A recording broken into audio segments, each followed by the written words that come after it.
संगम युग का वर्षा यही है, शिव से मिलन मनाना। समय श्वास संकल्प सभी सेवा में लगाना। पवित्रता बरसाए जग में, पवित्रता बरसाए जग में। फरिश्ता झलक तुम्हारी, फरिश्ता झलक तुम्हारी। शिव पिता ने दी है तुमको, शिव पिता ने दी है तुमको श्रीमत कितनी प्यारी, श्रीमत कितनी प्यारी। मीठे बच्चों प्यारे बच्चों। पिछले साल 13 फरवरी की मुझे पक्की याद है, वो अव्यक्त मुरली है, उसके अंदर बाबा ने ये कहा कि आगे चल कर के योग के द्वारा तुम्हारी दृष्टि में, आप बच्चों की दृष्टि में इतनी शक्ति आनी चाहिए कि आपको शब्दों का उपयोग करने की ज़रूरत नहीं पड़ेगी।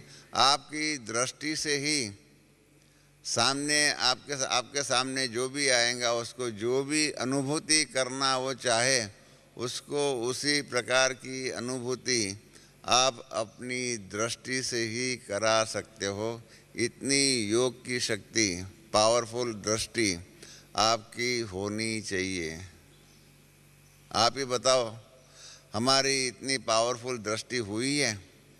योग के द्वारा ही, योग की शक्ति के द्वारा, उसकी गहराई में जाने से ही हमारी दृष्टि जो इतनी पावरफुल बनेगी कि सामने वाला जो है, वो सामने वाला, उसकी जो भी भावनाएं जो होंगी, जो भी इच्छाएं होंगी, जो भी आकांक्षाएं जो होंगी, जो भी उसके दिल में तमन्नाएं जो होंगी, इन सभी का पूर्ण करने की शक्ति अभी तो शब्दों के द्वारा नहीं, अभी तो वाचा के द्वारा भी नहीं, इस प्रकार से दृष्टि के द्वारा, संकल्पों के द्वारा।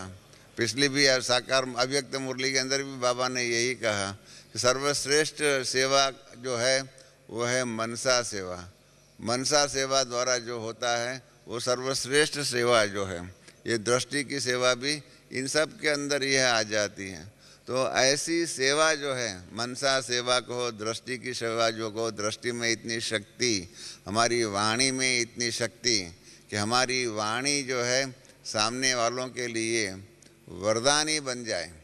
इतनी शक्ति तपस्या के बल के आधार पर।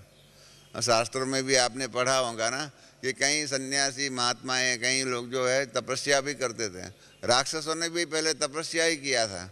तपस्या करने के बाद तपस्या के फल स्वरूप परमात्मा से वरदान मिला और राक्षस तब बने कि जब इन्होंने परमात्मा से मिले हुए वरदानों का सही ढंग से, सही प्रकार से उपयोग नहीं किया। रावण के भी बारे में आपने सुना होगा ना कि रावण को भी कैसे वरदान मिला। प्रहलाद का पिताजी जो है हिरण्यकश्यप जो है, उनको भी वरदान मिले।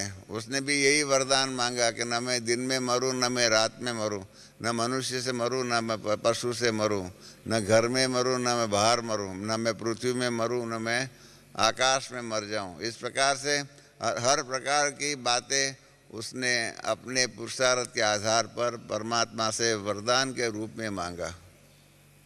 तो इस प्रकार से तपस्या तो करनी ही पड़ती है। तपस्या करते हैं तभी वरदान मिलता है।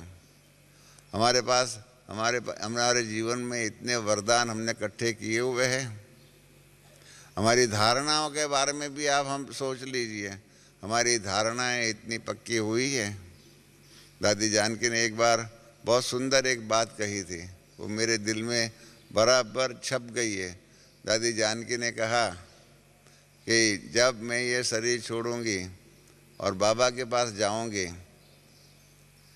और बाबा के सामने अपना चार्ट रखूंगी, तब मैं बाबा को कहूंगी कि बाबा, जिस दिन से आपने सुबह 4 बजे उठने के और उठ करके योग करने के लिए और आपसे रूरियान आदि करने के लिए जो भी श्रीमत दिया हुआ है, उस दिन से मैंने जब आज समझो शरीर छूटा हुआ है, आज तक कभी भी सुबह 4 बजे का योग मिस नहीं किया हुआ है।